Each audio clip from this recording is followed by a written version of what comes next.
দিব্যি অন্ধকারে ঘুমোচ্ছিলাম। হঠাৎ বলা নেই কওয়া নেই মুখের ওপর থেকে কে যেন তীব্র একটা আলো ফেলে কাঁচা ঘুমটা ভাঙিয়ে দিল। তারপর মুন্ডুটা ধরে টেনে হিচড়ে নরম গরম কোটর থেকে বাইরে বের করে নিল। তাতেও হলো না, মাথা নিচে পা উপরে করে ঝুলিয়ে দমাদম ঘা মারতে লাগলো। একজন আবার এরই মধ্যে ক্যাচ করে কখন নাড়িটাকেও কেটে দিয়েছে। আমি এতক্ষণ সহ্য করেছিলাম, আর পারলাম না, পরিত্রাহী চিৎকার জুড়লাম। তারপর একজন আমাকে গরম জলে ফেলে যেটা করতে লাগলো তাকে ধর পাকড় ছাড়া আর কি বা বলা যায়। আরে বাবা, আমি কি আর সাঁতার জানি না? এতদিন তো সাঁতার কাটলাম। যাই হোক, সেখান থেকে তুললেই আমার কাঁপুনি শুরু হলো। তারপর সেই চেনা কটুরটার গন্ধ পেলাম, গলাটাও শুনে চেনা গেল। ভাবলাম যাক, এবার আমার অন্ধকারে ঘুমোবো। কিসের কি? আমাকে ওই ভদ্রমহিলার সামনে নিয়ে যাওয়া হলো। তখন তিনি সারসজ্জায় শুয়ে আছেন। দিয়ে দেখে নিলাম আমার নিশ্চিন্ত কোটরে ঢোকার পথটিকে একজন সেলাই করে বন্ধ করে দিচ্ছে। ভদ্রমহিলার দৃষ্টি সেদিকে আকর্ষণ করার চেষ্টা বৃথা গেল।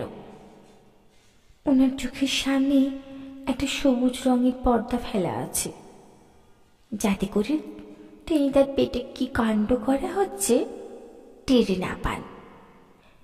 তারপর অস্বস্তিকর ভাবে আমার দুই ঠ্যাং ফাঁক করে একজন তাকে বলতে বলল আমি ছেলে না মেয়ে। আমার ভারী অপমান হলো। এ আবার কি? আমার কি কোনো প্রাইভেসি নেই? এরপর একজন নার্স আমাকে নিয়ে গেল ঘরের বাইরে। একজন ভদ্রলোক মুখ কাঁচুমাচু করে এগিয়ে এলেন। আমার দিকে না তাকিয়ে আগেই নিজের স্ত্রী কেমন আছে জিজ্ঞাসা করলেন। এই গলাটাও বেশ চেনা লাগলো। আমার সম্বন্ধে প্রথম কথা বললেন। এ কি, এ তো কাঁপছে কেন? গায়ে শিগগির কিছু চাপা দিন। বাস্তবিক আমার তখন ভীষণ শীত করছিল। আমার ওই লোকটিকে তাই তেমন খারাপ লাগলো না। নার্সটির কিন্তু সেদিকে কোনো ভ্রুক্ষেপ নেই। তার তখন আগ্রহ শুধু মিষ্টি খাওয়ার দিকে। এদিকে আমার পেট যে খিদেতে জ্বলে যাচ্ছে সেটা কে বোঝাবে?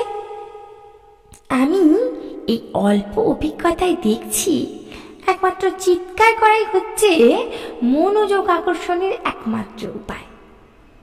যথারীতি চিৎকার করে কাঁদতেই আমাকে একটা তোয়ালে মোড়া হলো। তারপর সারসজ্জায় শায়িত ভদ্রমহিলাটির কাছে আবার আনা হলো। তিনি তার নল সুচ সরিয়ে কোনো মতে আমার গালে একটা আঙুল ছোঁয়ালেন। মনে হলো আমার সব কষ্ট দূর হয়ে গেল। উনি মিষ্টি করে বললেন, এই দেখ, আমি তোমার মা।